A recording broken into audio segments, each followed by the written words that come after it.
Hey, what's going on, everybody? Boilon here, and happy patch 6.7 is what I want to say, but boy, has there been a lot of issues since the start of this patch, but no surprise because it's scopely and boundless. We're going to talk about some of these. We're going to talk about a lot of the things that are upcoming in the game over the next week or two. We've got some pretty explosive data mines, and there's some stuff I want to talk about with regards to Masters of Evil, and why I think that we might be having a return to the old style of legendaries. There's a lot of stuff to talk about.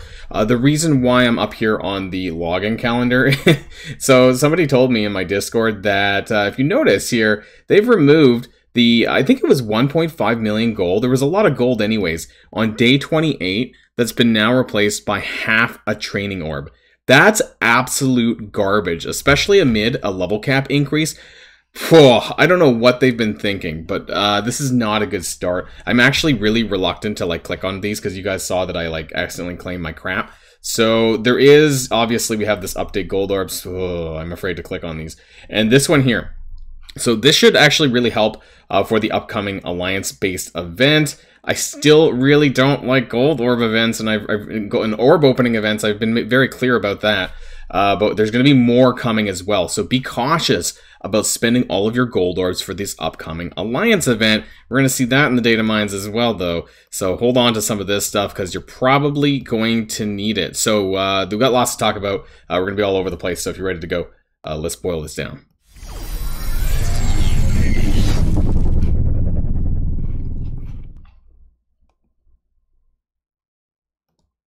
Okay, and what is this? This is not my game. This is actually a clip sent to me by a Discord E, because there's some problems right now in the game with regards to red star promotions, and so I want to show this. I did pull a 2 red absorbing man. Currently, as of recording this video, there is a problem in the game where your red stars are not showing. I had a 5 red titania, that's not showing. So this happens with any character, or it seems to be happening with characters that you don't have unlocked or are not upgraded to the appropriate yellow stars. I pulled a 2 red absorbing man out of a regular red star orb, and it's not showing up on my character. Community Manager Archangel says that this is a visual bug. However, because I don't really trust Scopely and Boundless, to do the right thing and just in general not fuck up, I'm kind of refraining myself from pulling more red star orbs as well until this is fixed. Allegedly, there's going to be a push for a new version. I guess a quick hotfix later on today, maybe. So we'll see about that. Check your app store. There might be an update fix for that. So this video particularly is somebody who bought a promotion upgrade in the store for Zombie Iron Man, and basically it just didn't happen. So you can see that there's a 1 red there and no red attributed to Zombie Iron Man. So I don't know if this is the same thing, but there was never a power level increase. So this could be a separate issue altogether. So I just want to warn people that this possibly could be a thing. And so if you are considering buying some upgrades for your characters, get out of here. Then I would be cautious about this. So if you're buying anything in the Elite Store, I would caution you about doing that just in case. So one thing that is going to be coming later on this patch, which I think is a good thing, is, you may have seen it, maybe you didn't, is the new Heroes Hard, more of them. There's chapters 5 and 6, and Villains 5 and 6, but, I would assume that 5 and 6 for Heroes is going to come first because that's what happened last time. I hope that we'll get both of these through this month, which would be great. There are some interesting farms in here. Of course, there's going to be more teal and orange stuff. There is more catalysts as well, but specifically here on 5.6, we have Echo, but we also have more gold orb fragments. So maybe this is what they're talking about, because if you go back onto the anti-venom orb, the anti-venom node, you would get this too. So this is typically something that I do every single day because it's 400 gold orb fragments that you're going to be getting every single day. On top of this new 5.6, that's 800 gold orb fragments every day if you do this, and that's, 40% of a gold orb. So it might not sound like a lot, but, it's going to add up over the month, and so that is additional gold there. Now, that's presuming that you have additional resources and additional energy that you can spend on this, because, I recently hit 7-star Echo. She's in the War Store as well, so it's not super, super great for me. And then there's going to be Valkyrie on 5.9. When you get to 6, what's interesting is now you're getting 3 times of the G14 minis. On some of the previous nodes, you're only getting 2 of them, so now it's ratcheted up to 3, which is kind of cool, so you can farm even quicker. And then when you get to 6-3, there's actually some G16 minis that you're going to be farming. So sometime later this month, this is going to become active. Hopefully it doesn't take too long. Hopefully it's just a couple of weeks. But nonetheless, there's still going to be additional ones. Now, not all of them are going to be made available, so there's only a few of them. There's 1 mutant one there. There's 2 more here, and 6. So that's a total of 6 G16 minis. I believe there's 12. So my guess is the rest of them are gonna be on the other villains nodes. So that's Dazzler as well at 6-9, and that's the only characters there. So that's pretty good there. And then when we get to villains 5, you get a lot of the same stuff. The characters though are added in here. 5-9, we have Evil Strange. So that's, while he's in the arena orb, he's not farmable out of the arena store yet. So we'll see which one comes first. We have the rest of the G16 minis here in villains. So that's going to be really great. Nico's on a node for some reason, but actually, sorry, on the Nico node is Training Orb Fragments. So again, this appears up in villains here on the Dagger node. So if you're wanting to farm some extra Training Orb Fragments alongside those Gold Orb Fragments or target certain ones, then this is what you can do. And then, of course, at the end at villain 6-9 is Viv Vision. So that's really good. And then the only character missing, as far as I'm aware, is Deathlock from the Bionic Avengers team. So hopefully within the month, we'll get Viv Vision, and with some luck, we might get Deathlock, but we're also still missing some other characters, including Agatha and Sunfire, I'm pretty sure, if I go back to my character data chart. So that's just as far as the campaigns go, which is quite interesting. Speaking of campaigns, we're not getting any event campaigns this month.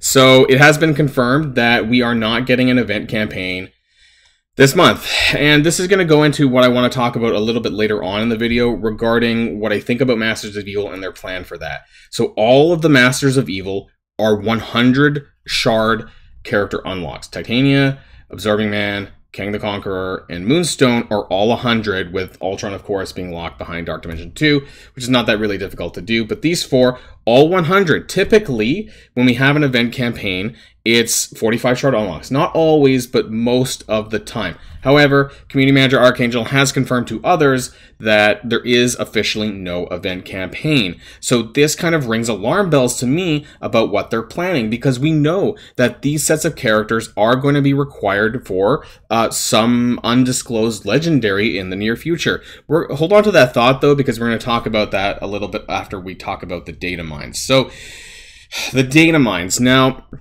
we have some additional information on some of the upcoming events that are coming, namely events number 2, 3, and 4. So that's Rage of the Past. This is event number 2, which is going to be a 3-day event. So if you listen to my video from the other day, that basically they're rotating 4-day events with 3-day events. So 4-day, 3-day, 4-day, 3-day, you know, every week, and so on. So it's going to be Thursday and Monday for those events. So this specific one, Rage of the Past, earned Gamma and a Hero as Guardian Shards. Not like we really need this, but hey, you know, it's just some extra stuff. What do you have to do for it? It's a 3-day event to collect Warlord Orb Fragments from campaign nodes and earning Blitz credits. So once again, this is going to be on Monday. So start holding some of those Blitz credit rewards, because you're currently not using them now since the Agent Venom event is over, and God, that was a load of crap as well.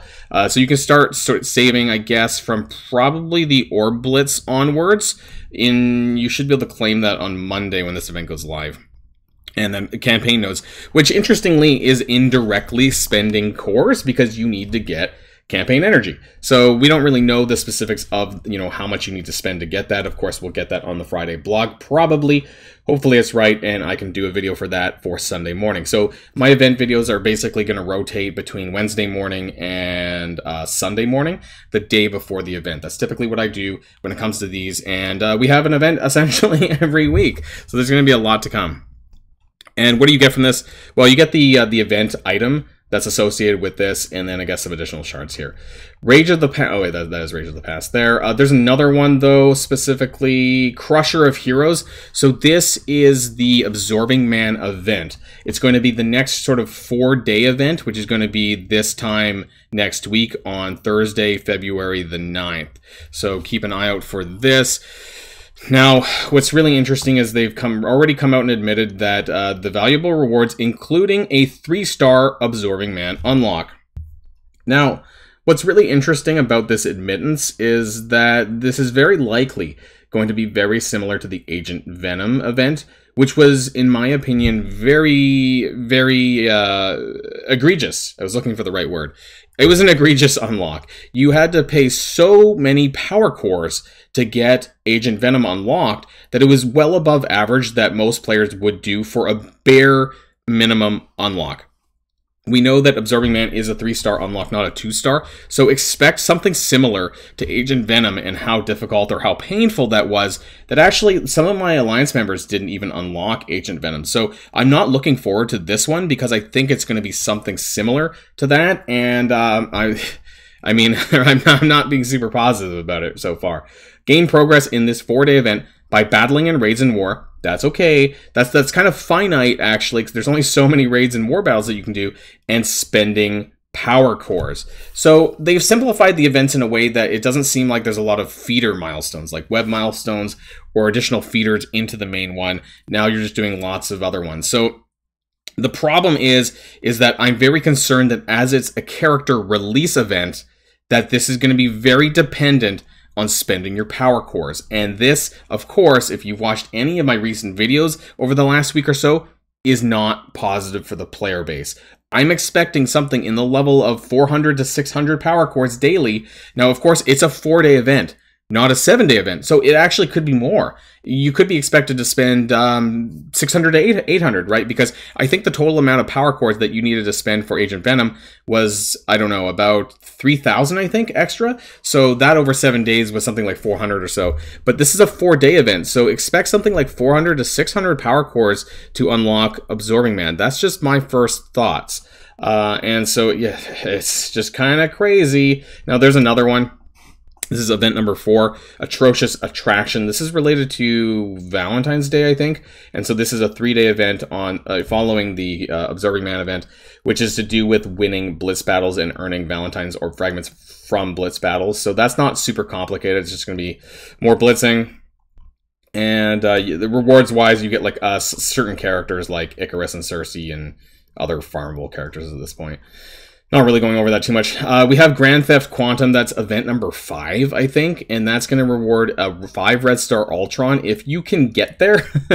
And Pimtech Shards. It also involves opening gold orbs, earning Alliance credits, which, by the way, requires some coring because you need to donate cores to get there, and battling in raids. So I think this is a solo gold orb opening milestone, I think. But I would, subject to change. Where's my button for that? Subject to change, because you never know, right? This is data mine, so this could change. The reason why I'm bringing this up is because I would be cautious about blowing all of your gold orbs for this upcoming first event when you might need to save some of these for this event, Grand Theft Quantum, which will be in like a week and a half, maybe 2 weeks from now. So keep an eye on that and don't spend all of your upcoming gold orbs for that. And actually part of the reason why as well, because I talked about this in the event yesterday, the event video yesterday, where is Trial of Strength? And this actually has a leaderboard functionality. Oh, maybe it's in here.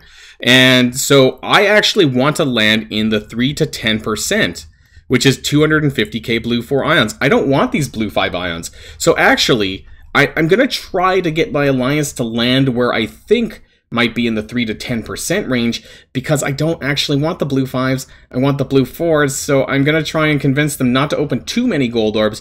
That way you can also save that for the upcoming Quantum, of whatever the hell that event name is called, Grand Theft Quantum, which is going to be a solo event coming in 2 weeks. So just keep an eye, and I think that's the last one. There is, of course, Archangel 6 and 7 red stars coming up, and some 7 red Ultrons. If you want a 7 red Ultron for 4,500 dark promos. Not really for me.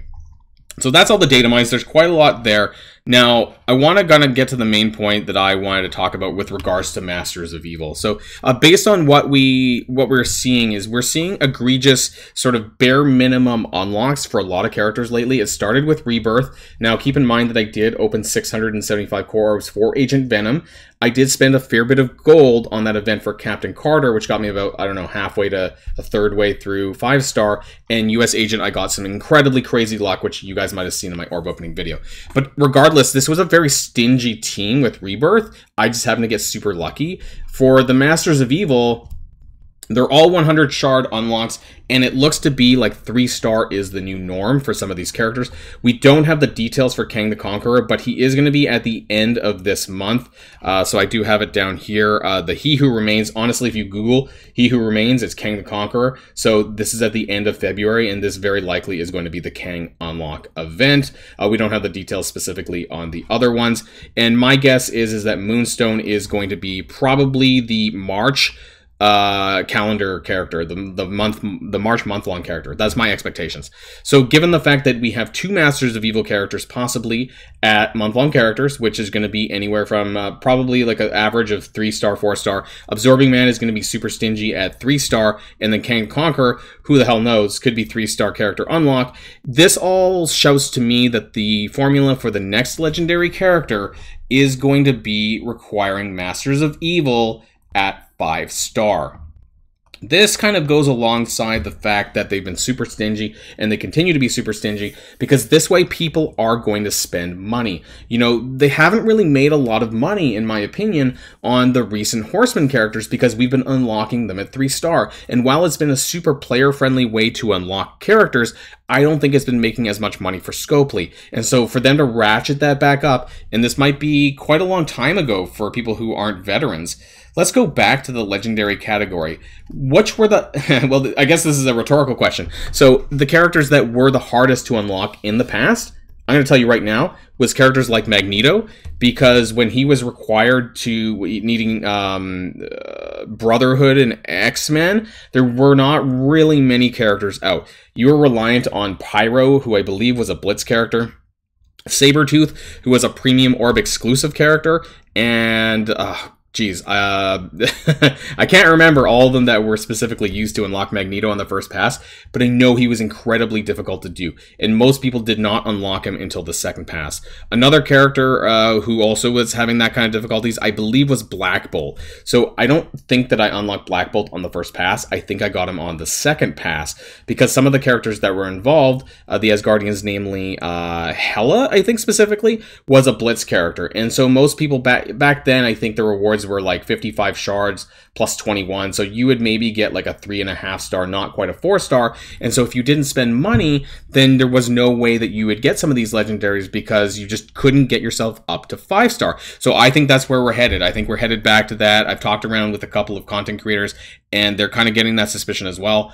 And I wouldn't be surprised, because they need to find another way to monetize this post-apocalypse, because honestly, I'm not sure how much money they did make on Morgan Le Fay, Rogue, Omega Red, Red Hulk, and all these characters. Sorry, not Omega Red. Red Hulk and Archangel, because you could unlock them at 3-star, and I guess the point was to monetize the Nodes 5 and 10 teams, and I don't know how successful that was or not for them.